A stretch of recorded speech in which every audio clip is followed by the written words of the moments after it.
It's Paula with Hillbilly Orchids. Welcome back to my channel. I wanted to show you what my bestie sent me. She's always thinking of me. She sent this. I was getting a little upset over a comment somebody had left me, and I've decided that anybody that wants to throw out negative comments, I'm just going to ignore them. I mean, they're probably doing it because they've got nothing better to do with their time in life. So I don't have no place or no room for them in mine. So just ignore them and keep going on.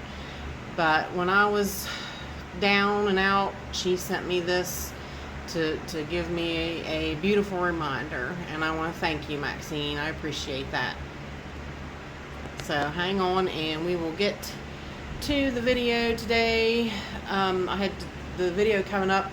I had talked to a viewer about this, and I'm going to do it. So hang on and we'll be right back. Alrighty, we are back. One of my viewers had asked me in the last video, because I mounted with the coconut husk fiber, they were like, do you think of Phalaenopsis? And I was like, well, I was debating on my Celebensis here. It's starting to smell a little funny, and I don't like that. And of course, I've now noticed that this root seems to be like collapsing a little bit at the base, which sometimes they'll do that. But I want to switch this up and get this moss off of it and put it to coconut husk fiber. That's what I told them. I said, you know what? I said, this Celebensis I wanted to do that with, and I don't see not one reason why it would not be beneficial for this plant as well. So I told him, I said, I haven't put it on any Phalaenopsis. So the only thing I suggested to him was the best thing I could tell him was to try. So you know what? I'm going to try myself. So with that said, let's see what we can't do with this little fella.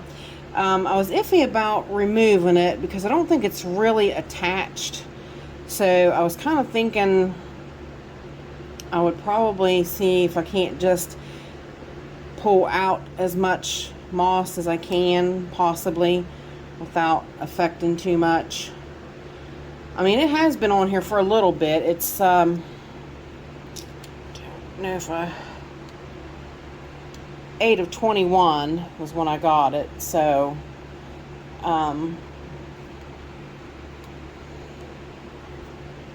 it's been mounted there ever since. I got it from Brookside. So, but I definitely, I'm just really not so much a fan of moss anymore. Like I said, this is already beginning to smell. It's really pungent. I can't explain to you what it is, but it's just not a pleasant smell. So, and I think the coconut husk fiber would be just as good. I'm going to start, I think, adding it to most of my mounts, especially ones that I think are doing, a little slowly.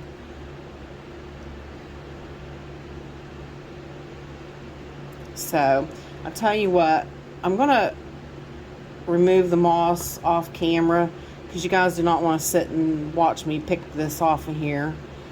I could take off the wire and, just remove it and go through all that. But I really had a time getting this one mounted. This one I was really 200% all thumbs in mounting this one. She had very long roots that I did kind of have to wind, in a pattern sort of on the mount before I put moss on it. So, but to spare you all the sitting and watching me pick, I don't think you want to do that. So I shall return. Alright, y'all, we are back, and I picked off all of the yucky moss off that mount. You can see she's got pretty good roots. That's why I always thought she did have good roots, but as I said, I had to really arrange them and twist them and get them on there decently. So it was really kind of a chore and I don't really want to cut her string to put more on there to get her back on the mount in case she don't really look too she don't look like she's connected anywhere yet. So if I cut the strings, she would just fall off. So I don't want to do that. So again, I am making my knot, my slip knot, just like so. Oops, don't take it with you. My hands are wet, so everything's sticking to me from holding that moss and stuff. And I'm going to slide this over the back end since it's easier. And you know, all trying to get it over top of all them leaf parts. But yeah, I thought, you know, instead of me just telling him, you know, well, try it yourself, you know, because I don't know, I haven't done it. I'm going to do it because I really think that she's going to benefit from this. I have really seen a positive spin with husk fibers versus moss, and I probably am going to stick to that, to be honest.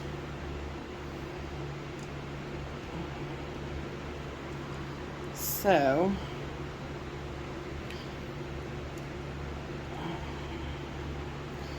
do that like so, and then, and it depends upon how you want them to look. I mean, some people, you know, don't really mind that wrapped flat look like that, and you could just lay it on there and then just, you know, do your string over and you're done. So I don't know if I'm going to do it that way or if I'm going to just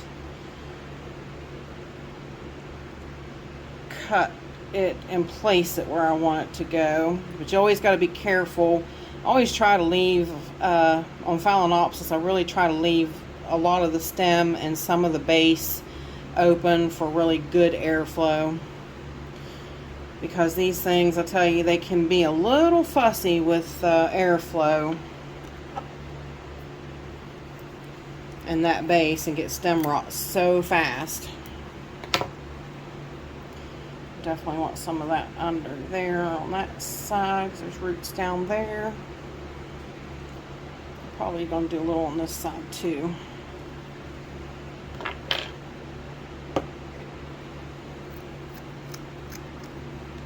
And the thing about this is you don't have to prepare it. That's why I'd asked Michael, I was like, you know, can you soak it? And he's like, well, it's not going to do anything if you soak it. It's not like coconut husk pieces, how they hold, you know, how we do the soaks with the cow mag and stuff. This doesn't do that. This is nothing, not at all the same. It will not hold moisture except for just, you know, for the time period of when you spray your mount, and it'll hold it for a little while, you know, and then let it dry out, which is, you know, your wet dry cycle is what you want. So it winds up being perfect. So just like that, and then we're going to, is that the short piece? That's the short piece. I'm not going to wrap far with the short piece. Get the long piece here.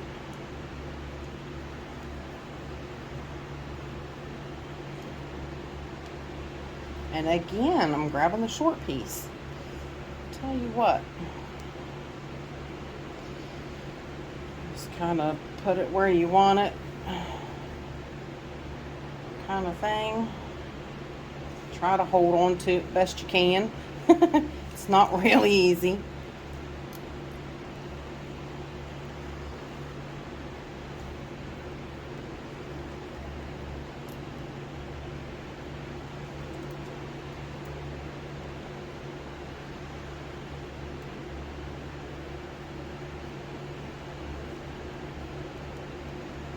Make sure you get it pinned down in all the places that you want it pinned down.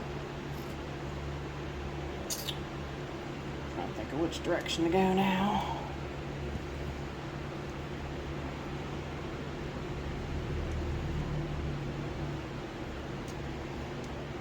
I really hope everybody's having a great day. It's really ugly rainy here, which, you know, hey, I'll take that over snow any day of the week. So, but we are going to get cold again, so it very well could switch over to snow, which I really hope it don't. Please, no. Oh, it got really warm. The daffodils came up. They've got little buds on them, and they want to bloom, and I'm just so saddened by the fact that they're going to get burnt. Alright, we're at the end of our string. Now to find the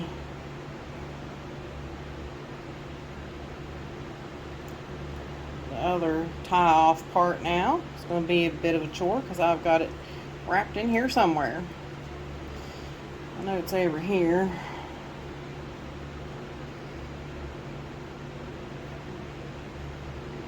Hang on, y'all. Let me see if I can find this string, and I'll be right back. Right, I apologize. I found it. I had to use the tweezers and pull it up out of there, but that's just how it goes sometimes. And then, like I said, with the scissors, I usually just trim off what I don't like the looks of hanging way out. Just try not to cut your wire, because then you'll be wrapping again. You'll be wrapping again, and I've done that, so just be cautious. And like I said, I try to I just make sure I pull away from the base as best as you can.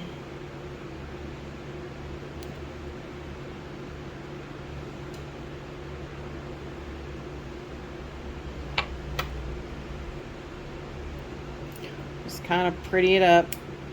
But I'm telling you now, I'm sure we will see such a change in this plant. And that's what you want. You know, you want your plants to not just survive, you want them to thrive. At least I do. That's my theory. So now we'll get to watch her, how she does in the weekend walk-arounds. And we'll probably see roots coming up out of here, which there's a root right there. That's why I left that kind of popping up there, which it did bend it a little bit, but it shouldn't hurt it, and it should reroute it. You see it just bent it a little bit. So, but there she is, all wrapped up, and should do much better like this. So hang on, we're going to do one more. Alright, I'm going to do this little guy. Now, this is a Sophronitis cernua aurea Canna 2 crossed with self. This is a yellow cernua, and as you can see, I've got a new growth coming up on her right there, which is awesome. This is a brand new growth right here. This one right here. I had a little bit of issues with this one. I had lost a part of the plant over here because of moss. Well, I tried, as you can see, I tried the Synthic, which the Synthic, I'm not going to say hasn't done anything. I don't know. I think it does okay. But I don't think it's really been beneficial for this plant. It's not thriving like a cernua should, I believe, for me. So, you see that little, I want to knock it back to where it's dried off, because it could start growing again. So, but I am going to, you can see that root is hard, so I believe that one's still alive. That little one there, it's dead, gone, been gone for quite some time. Just don't snip any fishing wire.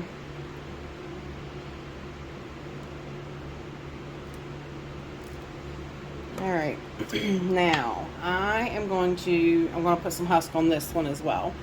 I want to see how it does. This little one has done pretty well. You can see this is a little one. This is a Sophronitis cernua aurea, it says, from High Desert Orchids. This right here was a new growth this year, and it's putting out good roots, which I want to get that one covered up a little bit with some husk. But so far, with just covering it just with this little bit, has helped this plant. So I'm hoping, again, you know, I'm seeing differences on different plants with how this husk fiber is doing, and I'm liking the outcome. So, you know, if you like the outcome, just keep doing it. You know, why not? There's not, you know, not any excuse not to. If I want my plants to thrive, and I do, then that's what we're going to do. So, and then this way here together, we'll get to see how they respond. One of my viewers, Kathleen, she said that she likes the husk fiber. And I'm like, well, seems to me like I see a lot more people using it, and I'm definitely fond of it. So, it really seems so far like a really good media to use. So if it works, keep doing it. You know, that's my theory. So, but I hope everybody else is having better weather. I really got kind of down with that last quick drop we had, which Friday we're supposed to have another quick drop, and I'm not looking forward to it. It put me almost in the bed for a day. Which one of these days, yeah, I'll explain to y'all what's wrong with me. It's long drawn out, not really, just autoimmune stuff, but I have the one, it's mixed connective tissue. My tendons peel off the bone for no reason. So I've lost my right and left Achilles tendons. So I'm lucky I walk anyway, you know, kind of thing. And the weather really affects me. But I try so hard every day. I keep positive. I try not to let it bother me, even though, you know, we're not allowed pain medications in West Virginia. You know, people like me that deserve it and, you know, can have a better day from it, we're not allowed it. So hopefully the laws and stuff will change with that before long. That would be really nice. But don't get me on that soapbox. Don't get me on that soapbox. We will not get stopped. But you see how I, hopefully you can see how I kind of put that a little underneath that root, because it's it kind of comes up and comes down. So, but I don't want to push it up under there too far, because I don't want the base of this to stay wet a lot. I want it to get wet, but then I want it to dry out. So that's what you're doing. You're kind of doing a wet dry cycle, and that's what most orchids want and love and thrive with.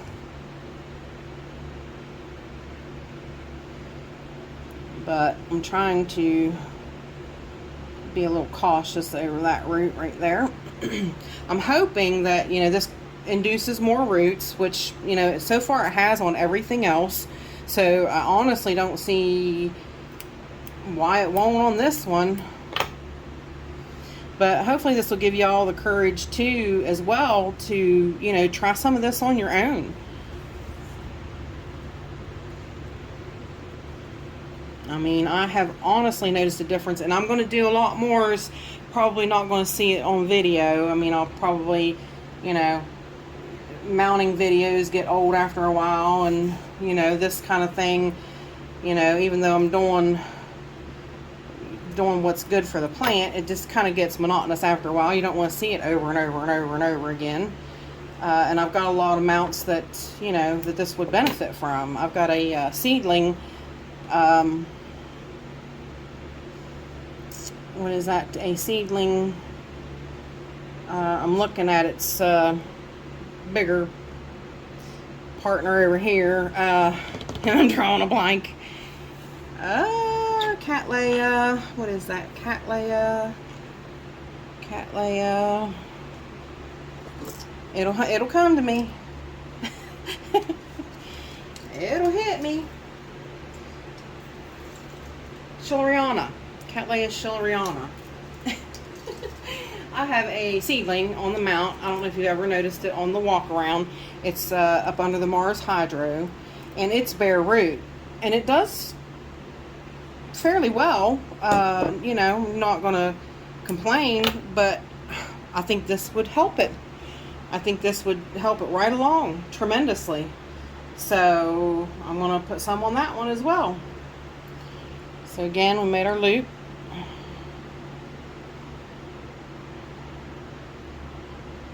Go back through with my fingers, grab both ends, pull it through.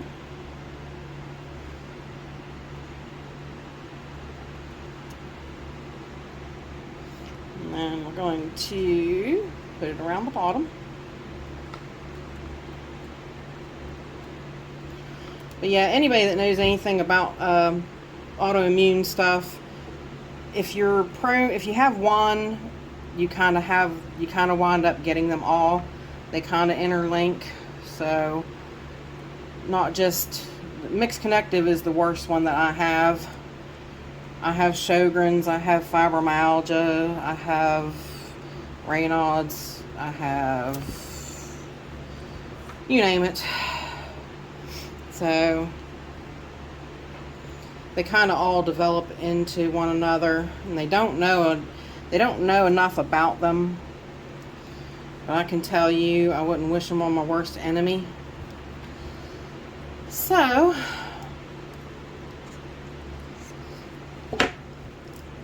all right. Got that done. Now I can grab my string. All right, and then we wrap like we always do. Watching out for these small leaves. Making sure you go under them anytime that you're near them. And watching, you can see that one's definitely got roots on the end that's rolling out there.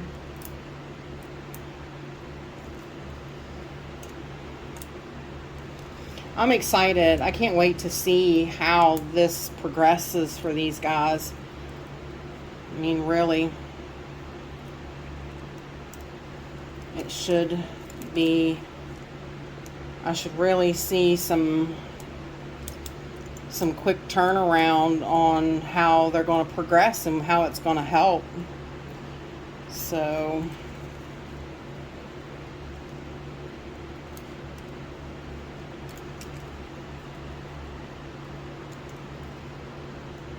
and we're at the end.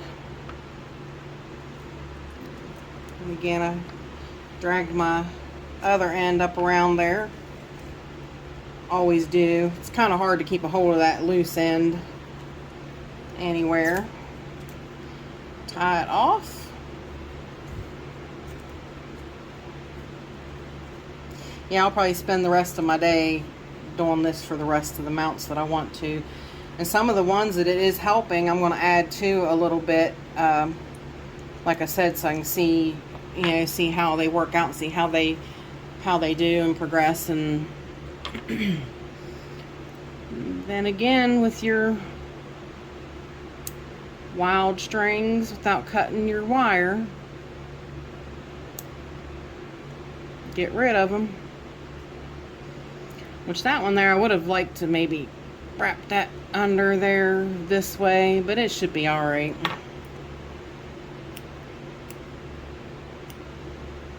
So you guys, honestly, if you haven't tried this, and I purchased this bag. It was it came in a bag off of eBay, and it's not expensive stuff. Not a lot of people use it for much. Like it used to come in chairs. It would be like a filling in chairs, that kind of thing. And it definitely has a weird texture feel to it when you touch it and whatnot. But there you go. Now we'll get to see this one do the same thing. So let me know y'all's thoughts on the husk fiber, and if you've used it or if you're thinking about it, get a hold of me and we'll talk about it. So with that said, bye for now, y'all. Till we meet again.